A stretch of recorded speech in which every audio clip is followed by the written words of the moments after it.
Uluslararası Şehir Eşleştirme Zirvesi'nde yeniden karşınızdayız. Değerli misafirlerimiz, konuklarımız, şimdi sürdürülebilir şehirler, uluslararası kuruluş ve iletişim ağlarının önemi başlıklı panelimize geçeceğiz. Panelin moderatörlüğünü Orta Doğu Teknik Üniversitesi öğretim üyesi Profesör Doktor Sayın Osman Balaban yapacak. Kendisi şu anda aramızda, hoş geldiniz. Ve panelistlerimizi de sizlere takdim etmek istiyorum. Şehirler ve bölgeler için ulaşım, inovasyon, iletişim ağı, politikalar ve projeler direktörü Sayın Ivo Kre, Uluslararası Sürdürülebilir Kentler Birliği Brüksel Ofisi Direktörü Sayın Peter De Franceschi, Avrupa Enerji Kentleri Ağı, İletişim ve Avrupa Birliği Politikası Direktörü Sayın Miriam Eiserman bizlerle birlikte olacak. Ben şimdi sözü Sayın Hocamıza bırakıyorum. Çok teşekkürler, sağ olun. Good afternoon, everyone. Thank you very much for joining our afternoon session on sustainable cities. And in this session, we have three distinguished speakers from three important city networks. And with their participation, we will be discussing why the international organizations and networks matter for a sustainable urban future. Today we have three speakers, and glad that they are all connected online and with us now. Our first speaker is Mr. Ivo Kre. He's representing Polis, which is a leading network of European cities and regions, which aim to work together to develop innovative technologies and policies for local transportation. So the Polis working field is particularly on transportation, and Ivo is the director of the Policy and Projects Division of Polis.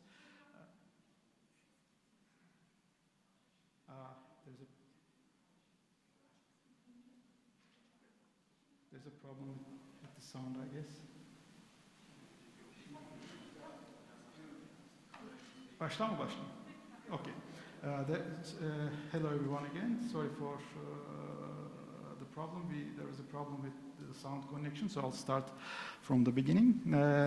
This session is about sustainable cities, and today we have three distinguished guests from three important city networks to discuss why the international organizations and networks matter for sustainable urban future.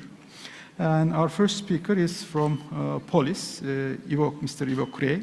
And Polis is the leading network of European cities and regions which aim together to develop innovative technologies and policies for transportation, local transportation. And Ivo is the director of the Policy and Projects Division of the organization, and he leads Polis thematic pillar on the social and economic aspects of transport, and he also coordinates the Polis working groups on parking and on financing, and he has coordinated policy paper on smart cities by Polis. Ivo, welcome to the session. And our second speaker is representing ICLEI, Peter De Franceschi. He is the director of the Brussels office of ICLEI. ICLEI is a global network of more than 1,700 cities and regional governments. And ICLEI's aim is to influence sustainability policy and drive local action for low emission, nature-based and equitable, sustainable development at the local level. And Peter is heading, as I mentioned, the ICLEI office in Brussels, representing urban sustainability issues and working on international and European projects related to sustainable public procurement, climate change, biodiversity, water, mobility, food and migration. Peter, welcome to the session. And our final speaker is Ms. Miriam Eiserman. She's from Energy Cities. Energy Cities is also a global network of more than 1,000 local governments in 30 countries. And Energy Cities is particularly working on achieving a radical transformation of energy systems. And Miriam was the head of the communications and policy team of the Energy Cities for several years. She's an expert on energy and environmental issues, particularly focusing on Europe-wide outreach strategy and its connections with the ground through several projects relating to renewables, energy democracy, and international policies. Welcome, Miriam, to the session. So I would like to welcome you all to the panel discussion. Just a brief introduction. As we all know, we are now living in an era of crisis. We have been encountering several crisis in different forms. Pandemic right now is an important crisis. Climate change has already turned into a global crisis. An economic crisis is quite common at global or national levels. And these crises not only disturb our current living conditions, but also threatens the future of the planet, the future of human life on the planet. Therefore, we need urgent solutions, and today is the right time, is the appropriate time to develop some solutions. If not today, when is the appropriate time to address these crises and to plan for an sustainable and safe future? So cities, in this particular debate, I think holds the key as the dominant forms of human settlements and as the hotspots of economic activity, creativity, innovation.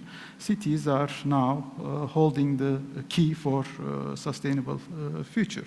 But one challenge is that our time and resources are quite limited, and these limited resources have to be utilized effectively, and therefore cities, they have to learn from each other, they have to share their experiences, otherwise particular cities will inevitably work for reinventing the wheel. So at this point, city networks, international collaboration networks of local and regional governments are important agencies, important facilitators, and they have important roles to play. And this is the major focus of this session. And in this session, with our distinguished guests from 3 prominent city networks, we will be discussing this particular topic, the roles of city networks. And our guests will share with us the activities and projects developed by their organizations, and they will inform us about how their organizations have been contributing to sustainable development agenda in cities. And according to the organization that we have planned, we will have 2 rounds of talks. The first round will be longer, and in this first round, our speakers will have 15 minutes to respond to a particular question, and then in the second round, we will have 5 minutes each to respond to another particular question. So if this is fine by our speakers, I would like to invite them for the first round of their presentations. And in this first round, could you please clarify first the main purposes of your organizations and discuss the previous and ongoing activities or projects of your organization? In which ways and in which policy fields your organizations have been supporting the member cities and regional administration? So this is the first question that we would like you to clarify a bit from the perspective of your particular organization. So I would like to start with Ivo from Polis, if okay, fine. Thank you. So Ivo, please, the floor is yours. Thank you. I hope you can hear me well. Yes, we can hear you. I brought a short presentation that I will quickly share more clear what we do. I hope I can also get the screen view going for you, and I see that it should normally work. Okay, yeah. So we are a city network of about 85 cities in Europe and also a couple of cities outside Europe, with a focus on transport innovation. So our focus is urban mobility, and in that field we organize several activities focusing on the membership. So starting from the membership, we have working groups to enable peer-to-peer exchange. We also are an interlocutor between our our members and the European institutions. We are heavily invested in research and innovation on our topic. And in our membership, we also have a number of what we call associate members, which are research institutes and also other kinds of organizations. For instance, a number of member states also have joined directly in that format. So I will explore a bit the three activities we have in our network: the working groups, the projects, and the advocacy. But first, I want to really emphasize and also emphasize what you also have been saying, dear moderator, the idea that we are living through a crisis, a combined crisis, a crisis that is also what is called a dirty problem. The idea that specifically in urban mobility, several issues coincide, issues that each of them are problematic to solve, complex to solve, and by adding them together, by aggregating them, or the sheer coincidence also makes that this problem as such is specifically complex. That's also why we have a team of 22 people at the moment looking only at that very specific aspect of managing cities. You know the problems: air quality, road safety, congestion, and we try to find solutions for these problems, working on road safety, working on air quality, for instance, but also on the modal shift, the behavioral change, working towards an integrated, sustainable urban mobility system in all its aspects. And I'm not going to read all the characteristics we see as part of that of such a system, but it is clear that we need to move to systems that are much more multimodal, where different modes, different options are available, but also interconnected. And from the side of the user, they should be affordable, flexible, and also safe and secure to use. And that also in an inclusive way. And that's a topic we are really exploring at the moment, because we see also in this COVID-19 era that the next shock, next to the climate shock, might be an economic shock, a shock on the income of people. The recovery will be long and difficult, and providing access and giving people the ability to move, also to reinvigorate our economies, is a crucial aspect of our work. What is also important is to know that these systems become smarter and smarter, and that's also a very big focus of our activities. We are heavily invested in the really fundamental research happening in these fields, the digitalization, the electrification of urban mobility, the move towards the urban air space, for instance, the platformization, the new economy that is surrounding our mobility systems. It's all on our agenda.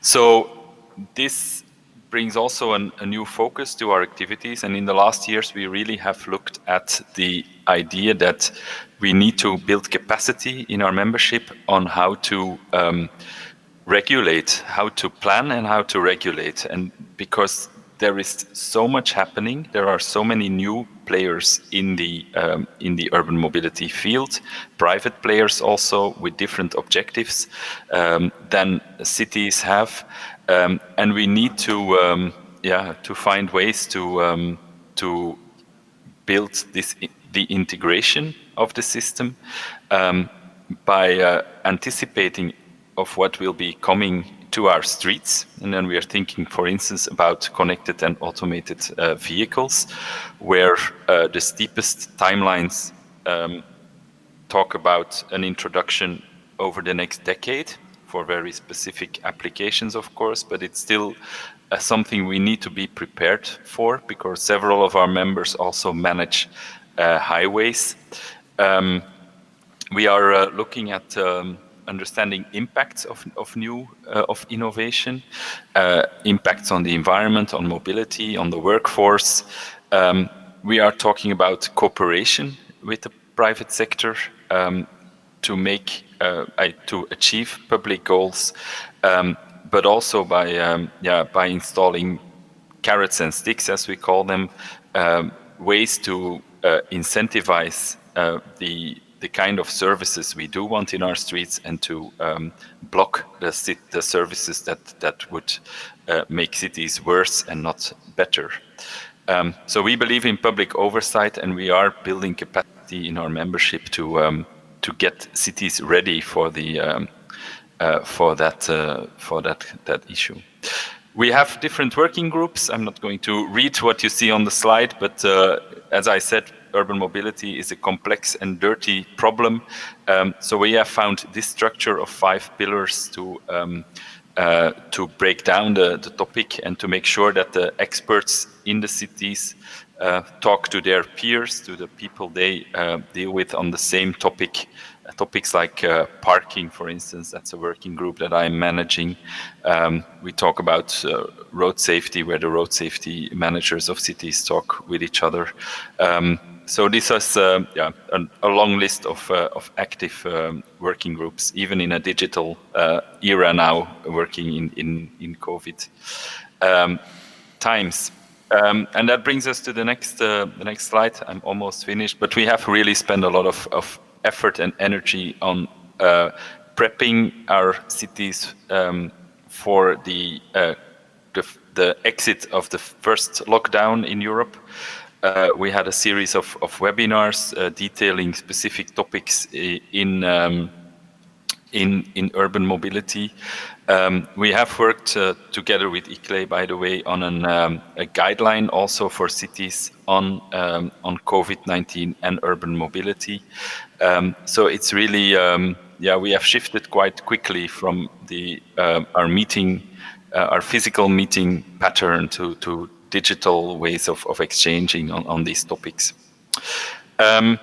We are very deep into EU research on urban mobility. This is the list of all the projects you see are involved in.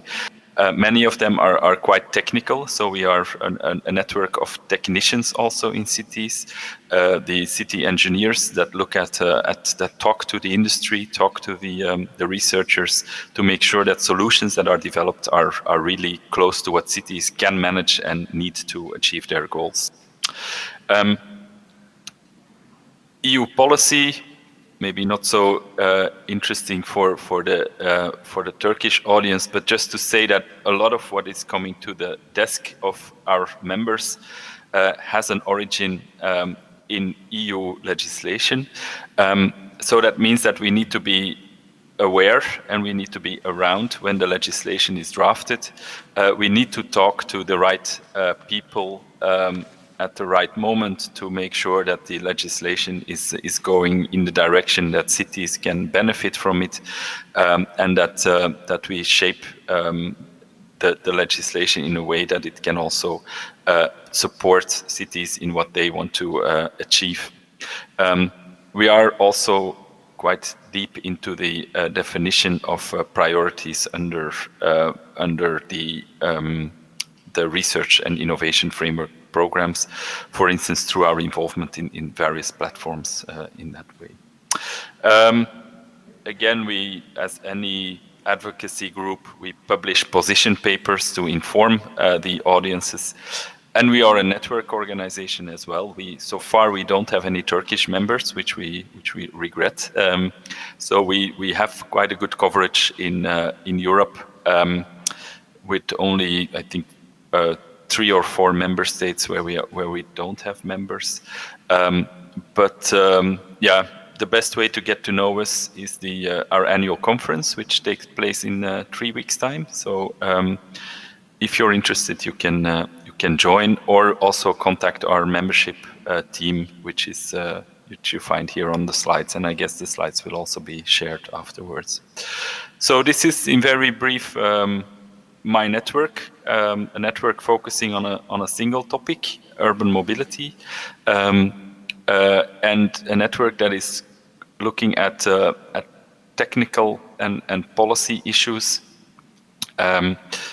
bringing together the transport departments of 84 European cities and regions. I will stop sharing my screen and give the floor. Thank you. Thank you, Ivo, for this nice presentation. Can I ask a particular question at this point? Just a very particular one. And you said there are no member cities from Turkey in your organization. And there might be some people from municipalities, local governments of Turkey who are watching us. How cities can become a member of Polis? Are there any specific conditions to fulfill to become a member of Polis? I mean, there might be some people who are watching us and who may be interested in developing partnership with your institution. Yeah, if our board confirms your membership application, you are a member. So that's the that's the criteria. But of course, any population criteria. There is of course a fee. Any kind of commitments? There is a fee connect. No, the idea is that we work. So we work with the public side of urban mobility, and so there is of course also a side of operators of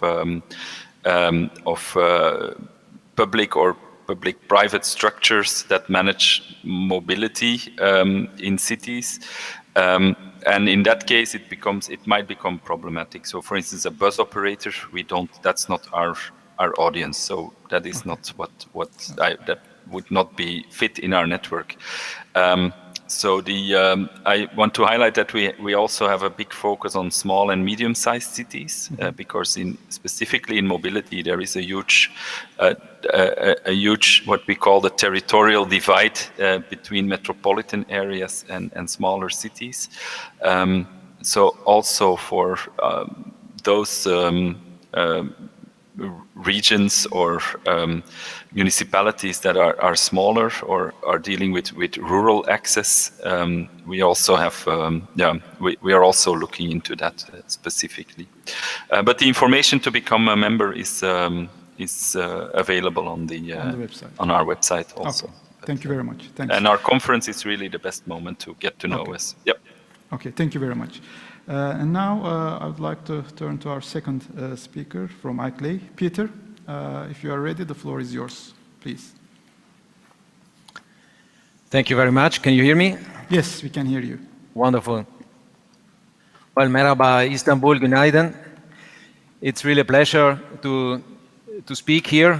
Well, it's not such a pleasure to speak from Brussels, knowing that the conference is in Istanbul, but I'm very glad to have this opportunity on behalf of ICLEI to speak to you, to say some words about ICLEI on issues that we work with the cities on, topics that are relevant for cities. I think Ivo already said a lot of important things, developments that we also work in. Indeed, we work with all the other networks in various projects and initiatives. Maybe first a few words about ICLEI. What is ICLEI? So ICLEI was founded in the 90s in view of the Rio Summit in '92, and the idea was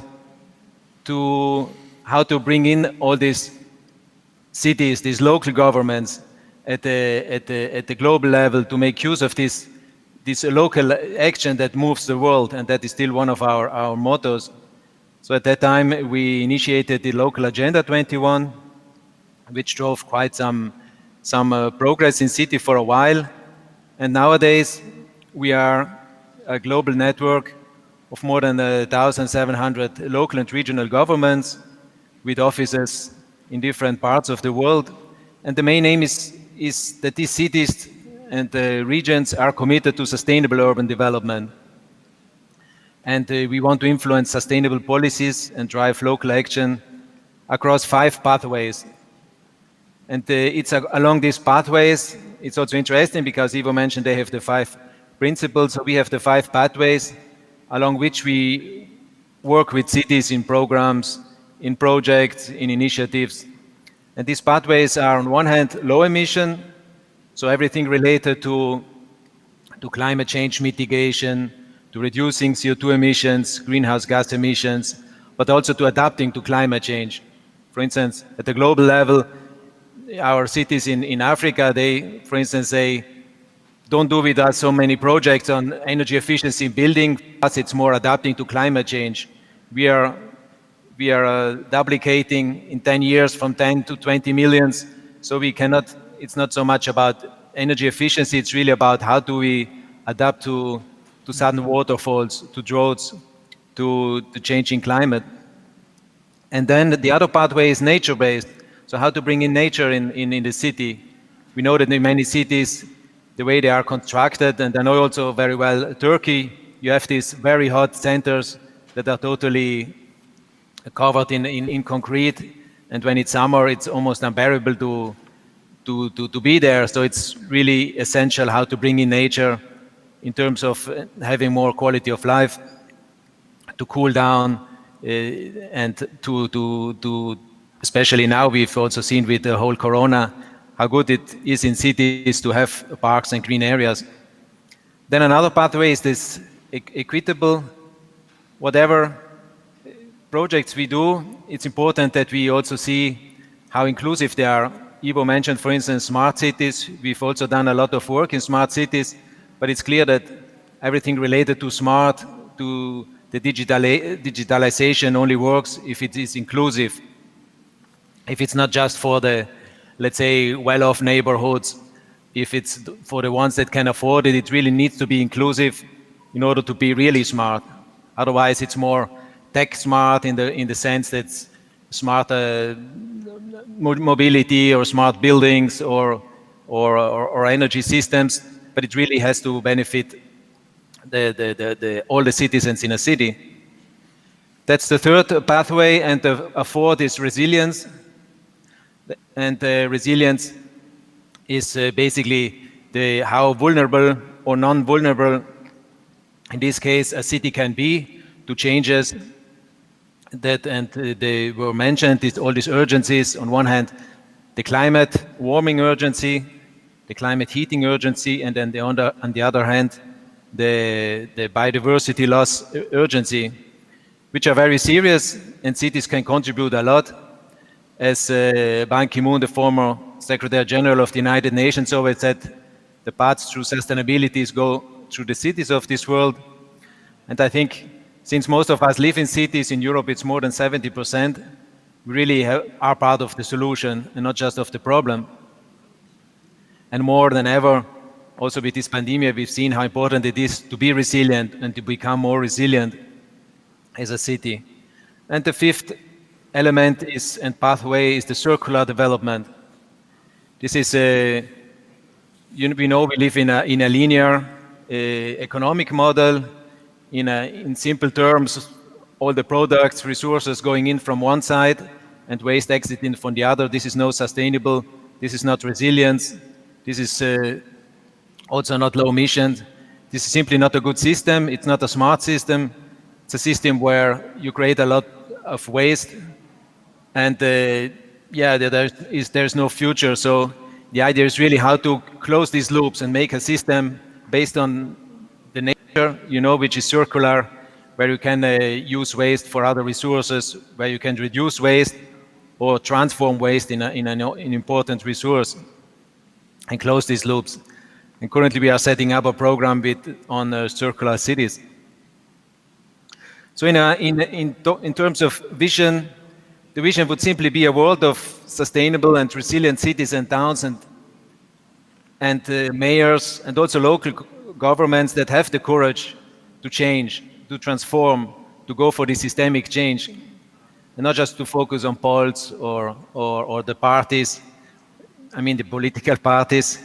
So, and we see also in many of our cities, they have such mayors, they have such local governments who really want to change. Because essentially, sustainable development is about quality of life for all citizens.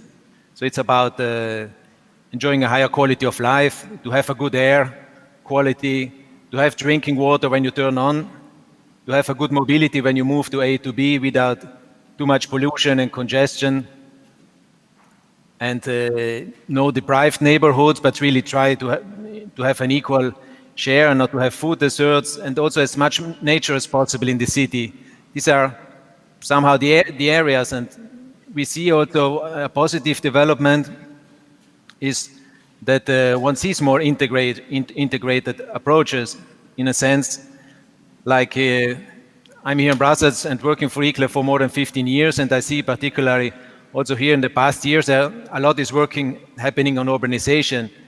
Everybody's jumping on cities because it's where most of people are, where most of problems are created, but also part of the solutions lie. And I see that more and more cities try to have this integrated approach.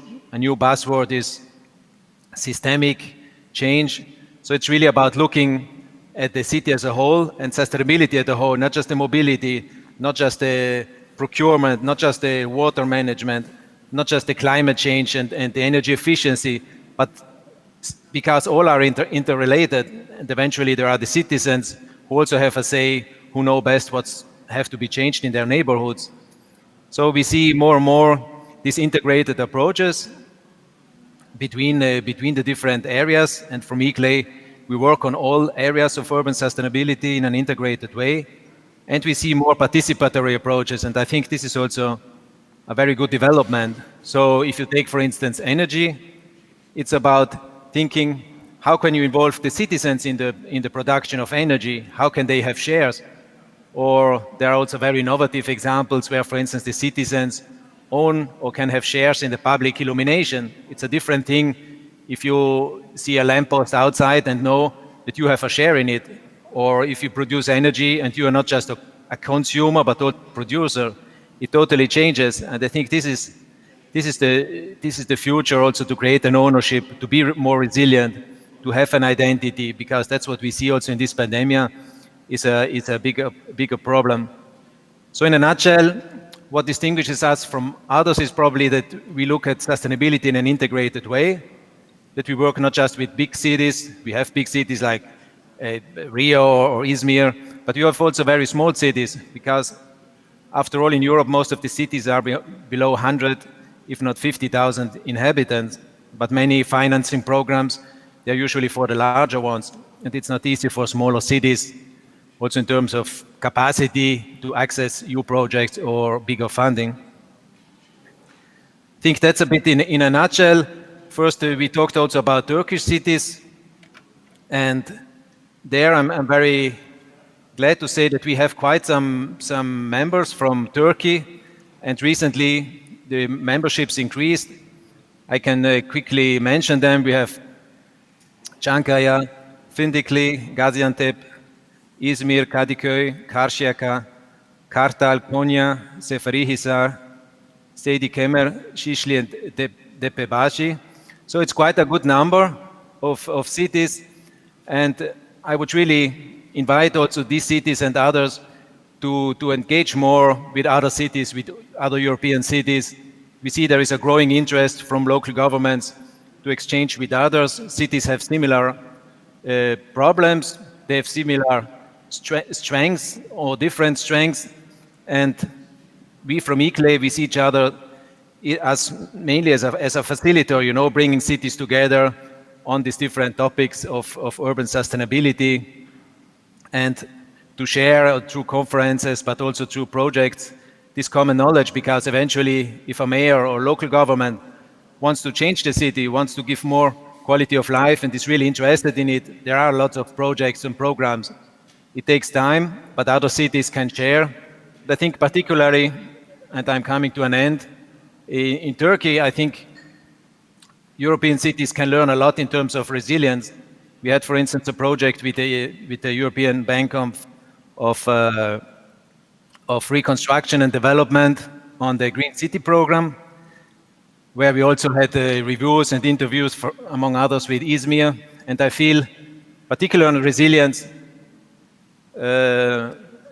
also European cities can learn a lot. I know Turkey well, and You have cities that have several thousands of years, you know, resilience is in your DNA. And I must say, particularly as an anecdote, in this pandemic in March, my wife is Turkish, so during the pandemic, shortly before the pandemic, my mother-in-law from Turkey came to visit, and eventually she couldn't leave, so she was with us for 4 months. And what she told me from her hometown, how they reacted in terms of pandemia with the people, how they were prepared, I felt they were much advanced than, for instance, me being in the capital of Europe. So I think there's a lot to learn, a lot to exchange, and I really invite Turkish cities to engage more in networks like ICLEI and other networks on urban sustainability and drive forward this vision of urban sustainability. Thank you. Thank you, Peter, for this nice presentation with some links to our national context, the Turkish context. And also, I'm glad to hear that there are many cities are becoming a member of ICLEI, which is a good thing in my opinion. And also, thank you very much for emphasizing the need for a systemic thinking and the need for integrated solutions for sustainable urban future, because individual solutions at their own track may have some impacts, but the overall impact to have an overall impact, we need to have a good integration and systemic organizations of these solutions in particular fields. It's an important point, I think, and thanks very much for emphasizing it. In my opinion, it brings with it the importance of planning and good governance, which also includes participation. And the emphasis on the resilience learning from our context is also, I think, an important highlight of your talk. From a social point of view, I agree European cities can learn social resilience from our particular experiences, but in terms of technical and infrastructural resilience, and we need to learn from Europe, I guess. So this sort of a collaboration can be established between Turkish and European cities to fulfill the need for different dimensions of resilience. Thank you very much for bringing these important highlights into the discussion. And now I would like to continue with our third speaker, Miriam Ayzerman from Energy Cities. Miriam, can you hear me? Yes, I hear you well. Okay, so the floor is yours. If you are ready, we are looking forward to listen to your talk about the Energy Cities' contribution to cities and regional governments. Please. Yes, great. Thanks for having me in your conference. Like Peter, I regret a lot not being in Istanbul today. A few years ago, we organized a city meeting in Kadıköy, which is really not far from where you are currently. And we had our annual conference in Bornova, so I know some of the places as well. I will share my screen just to present a bit what we do at Energy Cities. So Energy Cities is so now you should be able to see it. Energy Cities is 30 years old, like ICLEI actually. I think our organizations are very similar and we work together a lot. And our mission is really, since those 30 years, to connect local and regional governments with each other. We have a community of over 1,000 cities, cities and also some regional authorities in 30 countries. They are really from small towns to big cities. We focus more on medium-sized cities, but we also have larger cities like Paris or Helsinki in our network. And we're really glad to have a few Turkish members as well. I've listed them on this slide. Because we also think that it's important to look beyond the EU borders, and we're all able to learn from each other no matter where we are. So our main mission and vision is a locally driven energy transition. So if I say locally driven, that means that we really want to focus on the local resources, which are both energy resources, but also the human resources actually.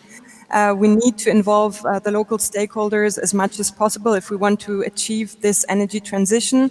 And we see this energy transition, and that's where I also join Peter actually, we see it as the entrance door to a wider systemic change. We have seen, particularly in the past months, that there is not one crisis, but there are many crises at once that cities have to face. The social, the economic, currently we're in a health crisis, which is combining all of that. And if we do not tackle those different challenges at once and in a transversal way, we will never really manage to deal with it. And that's also why we think that the energy transition is about technology, for sure. I mean, we need to work on technology and infrastructure, but it also needs to be as democratic and fair as possible, which means that we need to involve socially vulnerable groups, for example, or any stakeholder who can and should have a say on those topics to make sure that we achieve really this carbon neutral future that many cities are aiming for. Many cities have now 2050 roadmaps where they really aim for a fossil-free city. What we do in terms of pillars and activities, we're very similar to what Ivo and Peter described. First of all, we have this very practical pillar, which is around experimenting and implementing things through projects. So cities are really test beds for a number of solutions and innovations. This can be on any topic. I mean, our main focus is really the urban energy field, but this, of course, covers a number of areas, which can be buildings and neighborhoods. It can be transport. It's around how we can reinvest public space or give public space back to the citizens. Then we share learnings, the learnings that come out of those projects, or overall learnings that we get from our member cities. We do a lot of advocacy to change the legal frame as well. Cities are the places where EU and national decisions have to be implemented in a very concrete way. And so we try to, first of all, make sure that cities understand what the EU and national levels expect from them. And on the other side, we try really to be a spokesperson for those cities whenever a new legislation is on its way. And we do a lot of research and inform about recent trends, which is also closely linked to policy developments. So just one concrete example maybe on how this, let's say, process can work. We recently ended a project where cities actually tested and implemented one-stop shops for home retrofits. So this was really an experimentation in 11 European cities.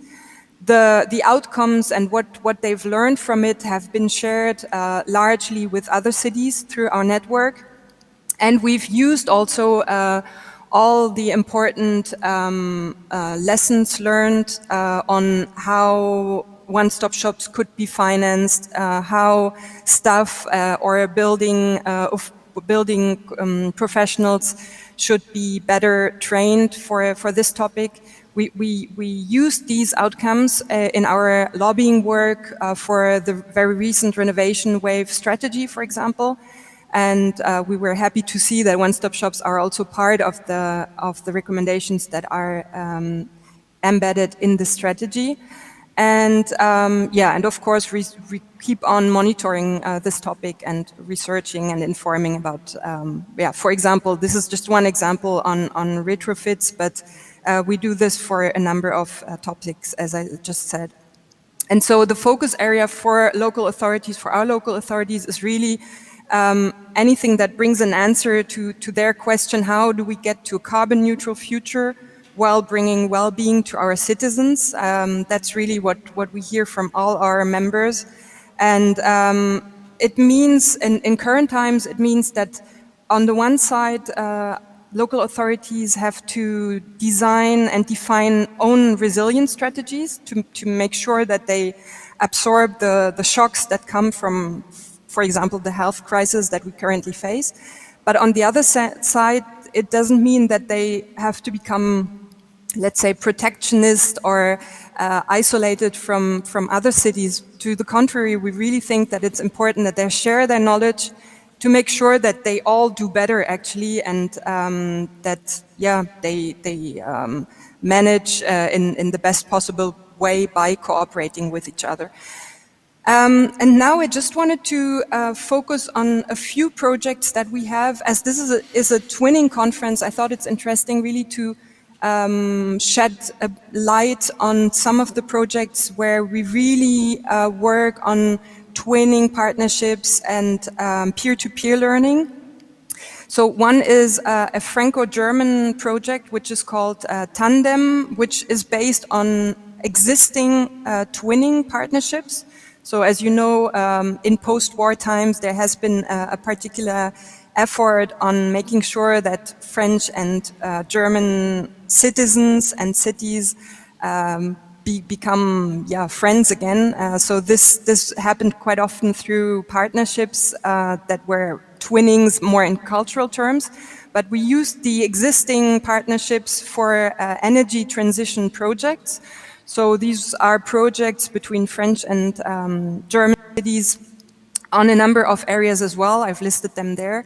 And we have 9 twins in total, which are really cooperating over a 2 to 3 year period, where they would meet each other once a month, well, meet by phone at least, and then meet sometimes on the spot, doing study tours, joining in on thematic workshops, online seminars.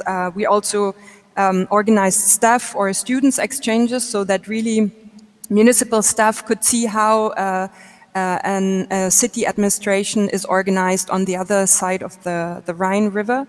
And then there were joint projects. For example, one nice example is that the cities of Epernay and Ettlingen, they did a joint purchase on an energy advice bus. So they spent 150,000 euros altogether for a bus, which is shared between the 2 cities.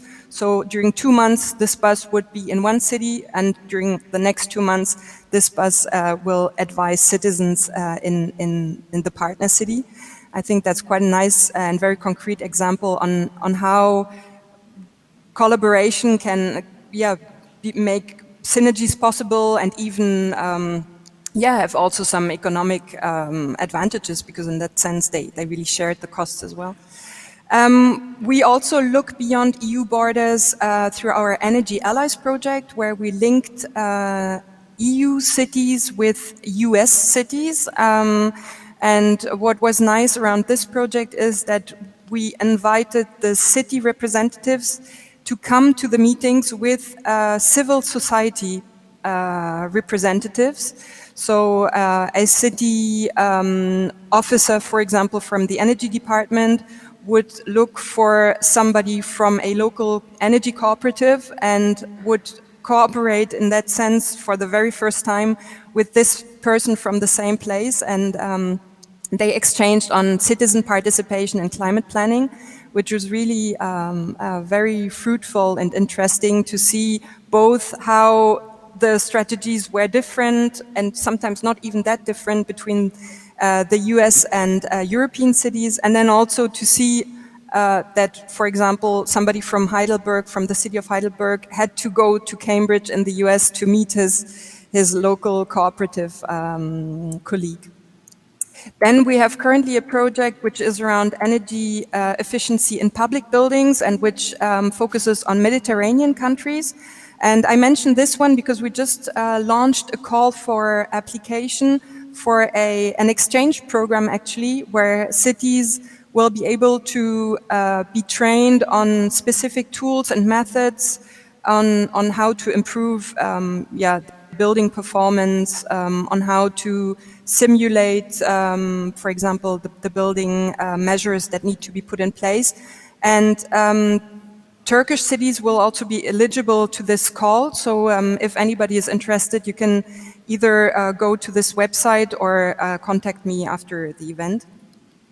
And then another project, and I'm getting to the end now, is that we're currently working on is a collaboration lab on energy communities. So as you know, energy communities are energy projects where production and consumption most of the time, where you have both citizens, so a citizen cooperative, but which also can involve local authorities or businesses, for example. So it's a joint way of producing renewable energy, and yeah, we managed to combine city representatives with their local cooperatives in the three cities that I mentioned on the map. So they are just about to start their cooperation plans and to see how they can co-produce renewable energy in the next years, and that's really nice to see, because the city on its own can never manage to achieve, for example, 100% renewable strategy or aim. Yeah, then there are further exchange programs. I will not go into detail because I prefer that we have a bit of time for the debate. Yeah, that's it for now. I thank you very much for your attention. Thanks. Thank you, Miriam. Thanks for this informative presentation, and also thanks for the heads up about this upcoming project on energy efficiency in public buildings. I hope this will be of interest to some Turkish cities, and they may also develop to benefit from this nice project opportunity. And thanks for the first round, and now our audience are quite informed, in my opinion, about the main working or the main aspects of the working agenda of these three important city networks or collaboration networks. And in the second round, we still have some time to go, and I would like to invite you to a second round of more shorter talks. And here, if you like, we can focus on a bit about future. And I would like to learn about the future prospects of your organizations, and how do you think urban sustainability should be promoted by the world cities, and what may be the roles of your organizations in future? And if you like, you can also particularly focus on the new inputs brought by COVID-19 issue, because there are quite a lot of people who are arguing or claiming that after COVID-19, things will not be the same as what we are used to. Therefore, they also claim that there will be important and radical changes in the future of cities because of the things brought by COVID-19 issue. So maybe in 5-6 minutes, each of you can give some insights about your organization's future prospects on these issues. So we can also continue with the same sequence. Start with Ivo, and then Peter, and then Miriam. Ivo, you now have 5-6 minutes to give some answers to these quite generic questions, please. Yeah, it's a lot to solve. I would like to thank the two other presenters, Peter and Miriam. Miriam also reminded me of a similar program as you are managing under Interreg Met for buildings. We are involved in the transport capitalization, and also there is a call for replication cities. So that can be interesting, and the call is currently open. Answering to your question, I think what we are working on with our members at the moment is this perspective 2030, which is for EU policy very important in view of climate, but also in view of issues like road safety, for instance, infrastructure deployment, and technological uptake in view of electric mobility, for instance, but also digital processes in urban mobility. And we are working on what we call readiness. The idea that a lot of the effort in view of reaching the 2030 ambitions will need to happen now, also in the first years of the next decade. That's what we're working on: readiness for electromobility, readiness for new digital services in urban mobility, but also readiness for active travel, for walking and cycling, space reallocation. And that's something we have learned from, if you look at the previous policy cycle at European level. Europe is not very good nobody can predict the future, so that's normal. So let's focus on these first 2-3 years that come now, that are coming, where there's a lot of investment needed also to get out of COVID-19, and let's do that in a good way, in a smart way, in a way that promotes, that helps us to reach the 2030 goal. So that's a bit the focus, and we have several ways to achieve that. I think an important way where also ICLEI is very invested in is sustainable urban mobility planning. So it's a practice of local authorities to build a strategy that lasts longer than the next elections, let's say. So it's a way of looking ahead in urban mobility and building an action plan that can withstand time.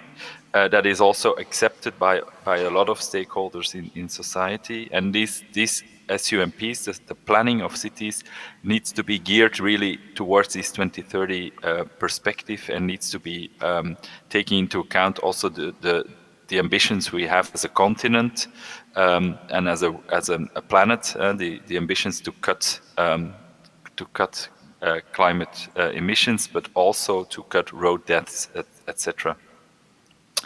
And then in practical terms, we are looking a lot at what's happening in EU funding instruments, which also apply to Turkey. For instance, Horizon Europe, which is the research and innovation framework program, where there will be a lot happening on transport and mobility. Also in a way that it's integrated with energy and climate policy, but also in a way that the industry has been pushed to work much closer with cities on technical topics like the digital transport processes and the electric transport world. So that's something we're working on. With regards to COVID-19. We are working also with ICLEI, but in the framework of the Civitas community, which is a European initiative on urban mobility. We are working on a new guideline, and a long, exhaustive document that can support cities to think in a more structured way about being resilient to future shocks, or immediate shocks, a third wave for COVID, and climate issues, and maybe issues that we are not, that we can't even imagine at this moment. So I think that's a bit the idea, to think about readiness, think about the first years ahead, to be sure that we are ready in our infrastructures, in our services, in our regulations. And in that way contribute to the 2030 goals that have been set, and which have a huge impact on transport. Yep. I'll leave it at that. And thank you very much. Peter? Yep.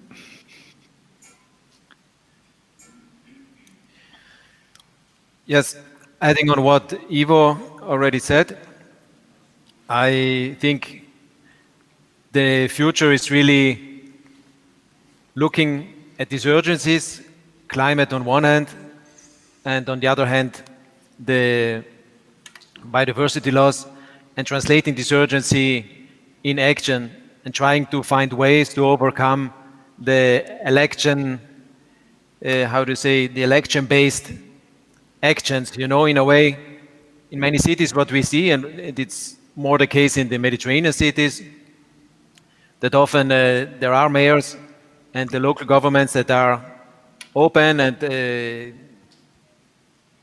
courageous and visionary, and they want to do things, but then as soon as there are elections, then after 4 or 5 years and the color of the politics changes, this can all be disrupted again. So it's really to translate these urgencies in a longer term policy that goes beyond the election periods. And I think 2050 is too far away. It's really about 2030, the next 10 years, what can be done. Local government, cities can move much faster than national governments. And this is the advantage they have. For them, it's also easier to exchange with other cities. And here we are as City Networks to bring in cities of same size, same issues, same geographical areas with other cities. This can go much faster, and they are much more adaptive in that sense. So I think it's really about translating these urgencies in bold action and having these strategies together with the citizens in for the next 10 years. And if I take out one key area, I think it's resilience. I mean, we should have learned that from the current pandemic. And as I said, I think there we can learn from each other a lot. Resilience, in that sense, for me, is not a new era of protectionism, as some say, but what we see is like that in many, it's important to strengthen the link to the territory, to strengthen the link to the culture, the identity of the territory. What I mean is, I think that a city can only be as resilient as the region around the city is also resilient. Thinking about, for instance, about food, we've seen that because of the pandemic, a lot of short food supply chains were developed. We've seen also the shortcomings, but we've seen that cities who do no longer have farmers around the cities, they were more disadvantaged, and others, they develop new digital markets, not just physical markets of food supply. So I think this resilience should be really translated in a stronger city-region collaboration. The same goes for health, but I think in principle, it's because of the pandemic, it also showed that in terms of resilience, the whole, what is called remunicipalization is very important. What happened in many cities is that they regret that because of economic reasons, because of spending or budget cuts in the municipalities, most of the services, like the service of providing water, the service of providing food in school canteens, the service of, you name it, transport, they were just tendered out. So basically, now in terms of resilience, it's very difficult to get that back, to say, no, we want the ownership that let's take, for instance, food, that in the schools, the food comes from farmers that are from the region. It's very difficult because in some cities, there are no more kitchens in the schools, there's no more, the food is mainly industrialized food, and the cook, in the old terms, is now just assembling well-prepared food. So my point is, here it's really important to go, it's difficult because once you tender something else, and for many years, there are big companies who take over a service. To take it back needs getting again into the competence, again into it, but eventually it's for the citizens, eventually it's for resilience, to be prepared and to be ensured that there is more quality of life for all citizens and not just for the ones that can afford it. So in that sense, I think resilience can be, to improve the resilience and to engage stronger also with the regions, is an important aspect for the future. And also about involving the citizens in the various economic activities. I mentioned, for instance, the energy production. We've seen many good examples in Europe, but also outside, how this can benefit the carbon neutrality, the getting out of the fossils. If you involve citizens in the production of energy so that they are not just consumers, but also producers. And this can also happen on different areas, you know, like mobility in terms of food in different areas. And this is also part of the whole circular economy. It's not just about purchasing, for instance, cars. It's about purchasing mobility from one end to the other, and that's what we see also in the new developments. If you see here in Brussels, for instance, for many young people, owning a car is no longer a cool thing. It's cool to have free mobility and move around with the scooter from here to the next neighborhood, and then the tram with another one, and the shared car with another one. It's uncool to have a car and to move around there. What is cool is to have with one card all the options possible. So it's really transforming it. I think these two, how to make an inclusive, smart economy, and on the other hand, how to improve resilience. I think these are future activities, and that should be transformed and should be implemented in a horizon up to 2030. Thank you. Thank you very much for this excellent comments.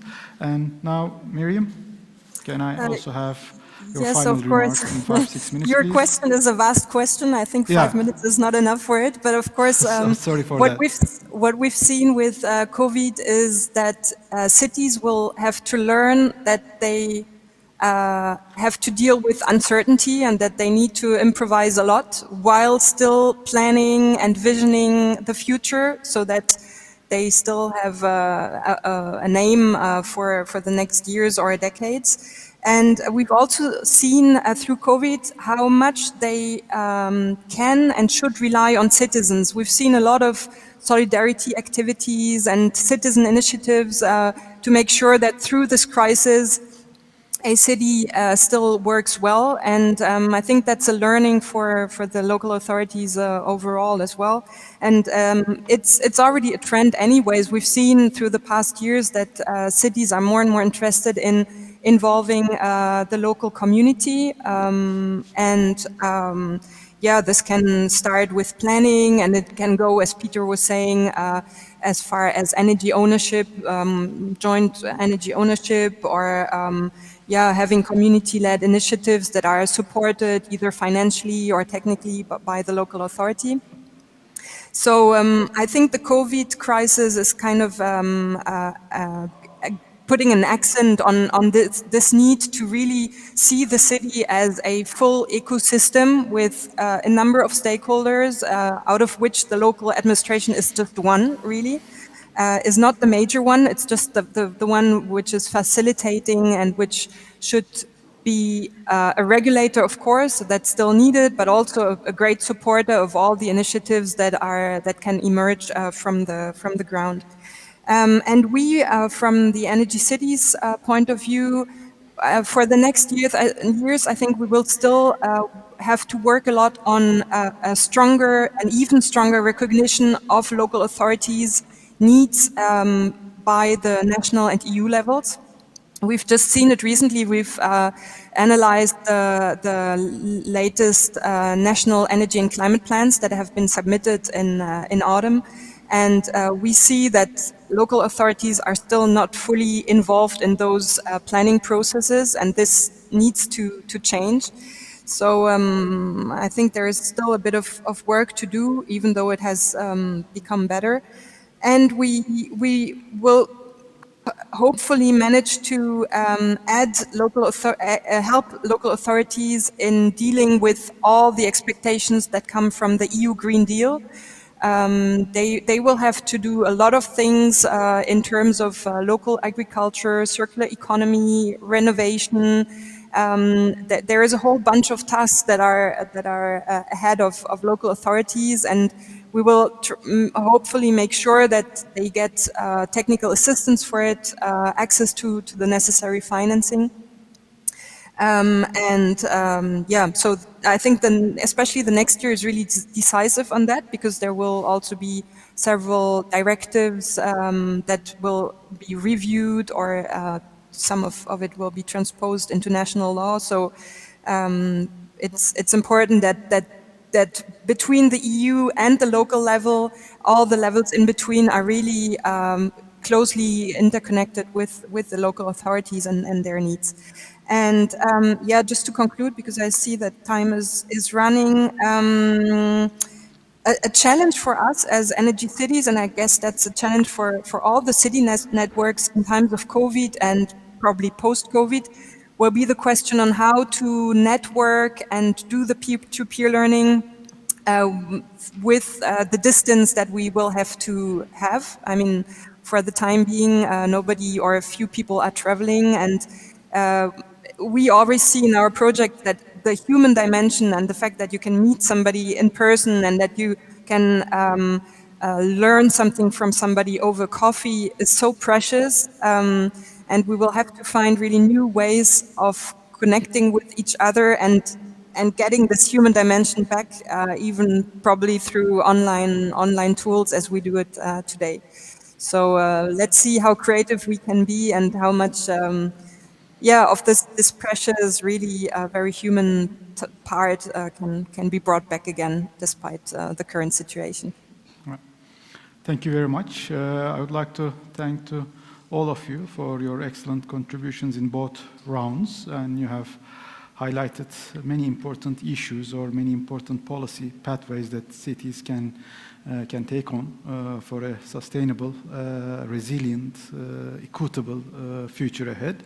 And on top of all these important highlights and remarks made by you, maybe I can add a final comment or remark. There are many things that cities can do. There are many things that local governments or subnational governments can take and develop in order to address the combined crisis situation that we are encountering these days. But maybe one condition for cities or local governments to do so is that they need to be empowered. They need to be strengthened by various means in terms of their financial possibilities, in terms of their administration and political possibilities. And with this respect, maybe in the near future, public administration systems should move towards a more decentralized ways, decentralized perspectives in order to give or provide local governments with more political, financial, administrative opportunities to follow all these issues and policy initiatives. This is I think a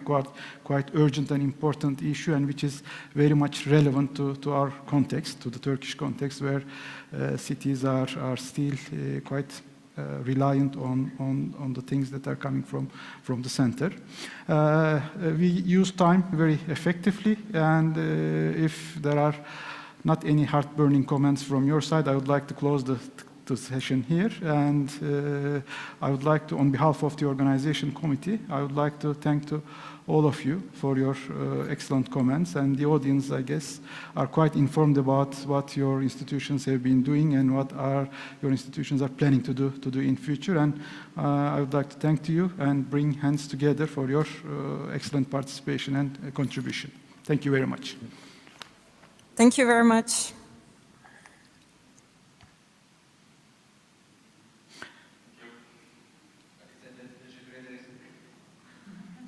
Teşekkürler, sağ olun.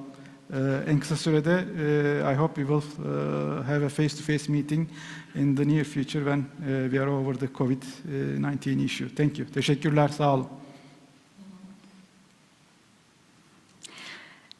Değerli katılımcılarımız, Sürdürülebilir Şehirler, Uluslararası Kuruluş ve İletişim Ağlarının Önemi başlıklı panelimizde moderatörümüz Profesör Doktor Sayın Osman Balaban'a çok teşekkür ediyoruz ve tüm katılımcılarımıza da çok teşekkür ediyoruz.